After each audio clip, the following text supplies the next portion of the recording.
दर्शक बंधु आमे वर्तमान अच्छु नवरंगपुर जिलार पोड़ागड़ अंचल एठी आपण मैंने देखा पाइबे जे ओडिशार पुरातन समय रे जहाँ सब नलवंशक राजत्व समय रे किभली भाव में यही स्थान रे साम्राज्य थिला नलवंशकर साम्राज्य थिला एवं से समय रे किभली लोकंकर चलनी थिला एवं कौन कौन जिनस से माने व्यवहार करुथिले एवं जिते सब पुरातन प्रस्तर सामग्री एटी आपण देखा पाइबे।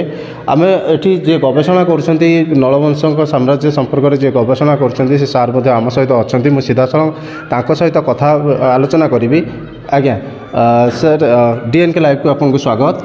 कौन कहे ये जो संग्रहालयटी आपड़ कर विषय आपड़ केबे ठारू गवेषणा आरंभ कले? आज्ञा मु 1985 मसीह ये विषय गवेषणा करुच्ची 85 रु आउ सब मूर्ति गुड़िक मुझे शिक्षकता कर आसली देखिली ये सब मूर्ति गुड़ाक बाहर सब पड़ी आर कारण कौन कौटू आसिले मूर्ति केबर घटना आ भर मुझे 85 मसीह संग्रह कली तथ्य। ये जो मूर्ति गुड़ाक रही जो प्रायतः भग्न अवस्था रही ये कौ समय बोली आप भावुं? सबू से नलवंश 5म शताब्दी मूर्ति कारण से ही समय राजा मानकर इतिहास कहूँ जहाँकि डायनिस्ट हिस्ट्री ऑफ नल या हूँ गोटे पुष्करी गढ़ थिला कैपिटल ऑफ द नल डायनिस्ट। यही गढ़ जेहेतु छत्तीसगढ़ ओडिशा राजस्थान पर्यंत व्यापी थिला आ भितर बकटक वंश ये नलवंश सहित युद्ध कलापर ये गढ़ पोड़ी गई पुष्करी गढ़टा पोड़ागढ़ भाव में नामित होती। आउ ये जो मूर्ति गुड़ाक आप देखुं सब से समय कारण विभिन्न राजा जो शासन कले यही पोड़ागढ़ अंचल रहिले नलवंशर गोटे भावदत्त बर्मन रहिले एवं रहिले तांका पूर्वरु अर्थपति राजा थिले। अर्थपति से शिवभक्त थिले तापर भावदत्त नाले विष्णु भक्त से विष्णु भक्त शिवभक्त समय सब देखुं जिते मूर्ति सब अच्छी शिवंकर शैवाचार्य सब अच्छा शिवंकर डिभोटी मैंने सब अच्छा सब चंद्र सूर्य को से पूजा करते एवं चंद्र सूर्य को पूजा करा जाउची। एवं चंद्र सूर्य को जेकोसी आवाहन करी ही आम जिते पूजा नीतिकांति सब करा जाउची सेतबेले 5म शताब्दी चंद्र सूर्य को पूजा करी विभिन्न पूजा करते शिवंकर विशेषकर शिव भक्त माने शैवाचार्य माने सब ये पूजा करुले स्मृति हिसाब से से गोटे गोटे मूर्ति ये स्थापना करुले शैवाचार्य माने। शैवाचार्य जिते सती पत्थर अच्छी यहाँ प्राय आमर अविभक्त कोरापुट जिले में आप रायगड़ा नंदपुर सब देखिपारे किंतु ये पोड़ागढ़ में देखा विरल। आ विषय में मुझे गवेषणा आरंभ कली भितर मुझे अनुसंधान कली ये कौ समय तथ्य संग्रह कली या भितर आम बस्तर गेजेटियर आमर बाहर कली जो इंग्रेज शासन समय प्रस्तुति बस्तर गेजेटियर कोरापुट गेजेटियर एवं माड्रास गेजेटियर जेहेतु माड्रास प्रेसिडेंसी अंतर्गत ये जाऊला ये अंचल गुड़िक से राजा समय तथ्य गुड़िक मु बाहर करी किभली भाव में सत्यासत्य जिनसटी मु प्रतिपादित करी जनसाधारण भाव में इतिहास ही पढ़ा हम पिला बुझे आगामी दिन में भविष्य में पोड़ागढ़ कौन जानवे नवरंगपुर जिला बोली ना सारा ओडिशार पिला माने केमती जानीपारे पोड़ागढ़ इतिहास गोटे कौन जेहेतु ये गोटे नष्ट हो गला भकटक और नलवंश भितर बहुत थर युद्ध होगापर नागवंश सहित मिसिक बकटक मैंने नलवंश को परास्त कले आउ ये गढ़टी पोड़ीगला पोड़ागढ़ रुइन फोट भाव में परिचित हो विभिन्न प्रकार भग्न मूर्ति रखिंट आम प्रथम जानवा चाहबू जे ये जो रखिंट मूर्ति ये मूर्ति संपर्क में कौन? आज्ञा ये हूँ से 5म शताब्दी मूर्ति जोटा कि अर्थपति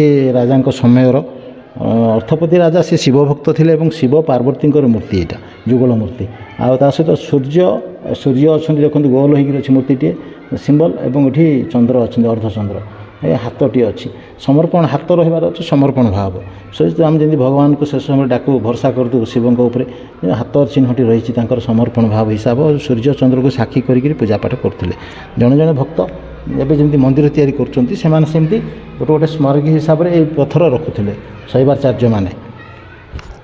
निश्चित भाव में ये गोटे आम देखा पाइबा गोटे चक्की अच्छी एठी ये चक्कीटी पुरातन समय बोध हुए व्यवहार करा जाउथला से समय शस्य को गुंड करने शस्य छोट छोट दाना प्रस्तुत करने ये चक्कीटी व्यवहार करा निजे मु पाई आमर जो बाउंड्री कराला म्यूजियम निजे मु तदारख करुली आ खाल खोला समय 2 फुट तलू ये चक्कीटी बाहरला आम गेट पाखु आ चक्की से 5म शताब्दीर अनेक कूअरे विभिन्न लुहार सामग्री आउ ये जो चक्की पत्थर शिल बटा ये सब विभिन्न कूअरे फिंगी देते सब बाहर करा प्राचीन कूअर बाहर मटी तलू भी बाहर ଏସବୁ ତାପରେ ଏଠି ଆସିବା ଆମର ତାଙ୍କର ଶସ୍ୟ ସଂଗ୍ରହ ପାଇଁ କେମିତି ବିହନ ସବୁ ରଖୁଥିଲେ ସାଇତିକିରି।